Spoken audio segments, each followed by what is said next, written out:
Hi guys, good morning. So I'm here right now at the province and I'm going to share to you what's on my travel makeup kit. Ta-da! So today, we're going to talk about what's inside this bag. So ito yung ginagamit ko or dinadala ko pag yung travel for 1 to 2 days or 1 day lang papuntang province, hindi naman overseas and all of that. Parang madalian na travel makeup kit. So, without further ado, nag-touch up lang ko ng konti kasi we're going back na naman doon sa place na tinitiran talaga namin. So, nag-spend lang kami ng Christmas night here sa province with my lola. And after this, we're going to visit my other lola doon sa side ng papa ko. Right now, I'm with the side ng mama ko. And then next, we're going to go to side ng papa ko. So, without further ado, let's hop into the video. First, tingnan natin. Pasensya na. Madalian to guys. Madalian lang talaga. Bakit ba ako nakaganito? Oh my God. Pasensya na kayo. So, talagang dinadala ko to guys. Never na never. Sorry if maingay. Never na never tong mawawala sa dala ko. Ito yung Nichido. Ito yung Nichido powder na Ivory Glow. Pang touch up lang. Pag pumupunta naman ako sa province, hindi ako ganong nagpa-foundation and all. So, ginadala ko lang talaga itong Maybelline Fit Me na concealer. Lagay lang dito ng konti. Pag clean lang ng face. Tapos, i-blend. Tapos, ito na. Ito, okay na to pang base sa akin. So, solved na ako. Fresh na, fresh na. And then, before that naman, sorry. Ano to siya? Eskinol.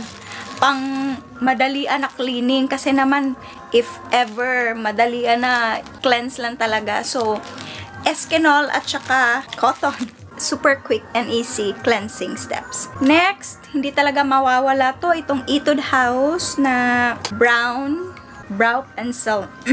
And then, next is yung Maybelline mascara. Kailangang may mascara best. Yung Volume Express na mascara. And, bakit ako nakaganito? Ang sakit ng batok. Ito, kinukombo ko talaga pag daily lang. Nude-nude lang yung peg. Yung 755 na Bold Nude Thrill. At saka yung Toasted Brown. Yan, ito super ganda ng combo na to. And I'm using it on my lips right now. Ito, dinadala ko lang to. It's super handy na quad. So, wala lang, if ever, baka ginagamit ko lang to pang crease, if ever, gusto ko lang talagang magka-crease something. And then, shimmer dito, banda. Tapos, ito, pang set ko ng, gel liner ko. So, of course, gel liner, ito yung gel liner ko na LA Girl. Nilalagay ko siya dito sa end na to para lang maging fuller yung eyes ko. And then, para lumaki konti and then mascara. So, ito, tandem talaga to siya. Itong LA Girl na gel liner na black. And then, next is yung NYX eyeshadow to na orange ng NYX. Pero, ginagamit ko siya as blush on kasi parang nakaka-fresh ang look. Tingnan nyo, oh. Sana ganito yung settings. Oh, yan na. Para namang super taas, no? Parang super taas. So, nakahanap ako ng way kung paano siya mapa-up ng konti. Wala kasi akong tripod. Super init. So, yun na nga. Ginagamit ko tong NYX as my blush on. And sometimes, ginagamit ko rin siya sa crease. So, parang merong variations yung looks. Aside nung isa. Ito naman, wala lang. Ito ginagamit ko pang touch up na Rivcoy na lipstick. Ang super ganda ng shade niya, guys. Sometimes, ino-overlay ko silang tatlo. Itong tatlo talaga yung go-to ko na mga lipstick. And then, sometimes, gusto ko lang mag-lip liner. So, itong nude na lip liner from BYS, which is the 10 Flash. And, of course, hindi ko talaga makakalimutan to, guys. Ito yung brow brush ko. Kino-combine ko talaga nito after ko putting on this. So, again, yung brow na routine ko is the tail, the lower part of the brow, upper part, and then on the middle, lagyan mo, and then blend. Ito yung blend ko, super ganda.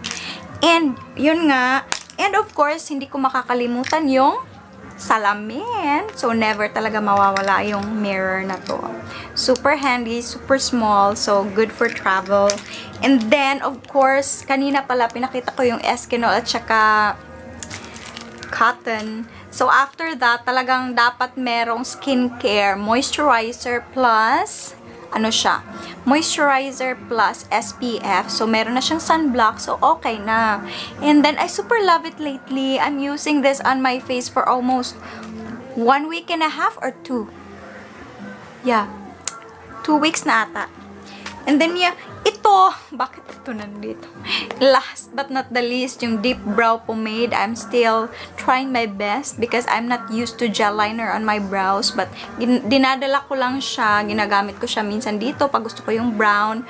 And, hindi ko pa talaga siya na-try na yung dito talaga sa brow. Good luck. Good luck na lang sa akin, best. Kasi hindi ako gaanong... Kasi gusto ko kasing madalian. So, parang it takes time kung gel yung ginagamit on my brows. I prefer the Etude House. And then, yeah, that's it. Yeah, that's it. Thank you so much for watching, and I hope I've helped you something on this video, and I hope you're going to share this to your Kikay friends. And thank you so much for watching. I hope you enjoy this video, and please don't forget to like, share, and subscribe and be a part of this family. And again, advance Happy New Year, or if I'm going to upload this after the New Year, then Happy New Year! Okay, thank you so much for watching! Saranghe! Bye-bye!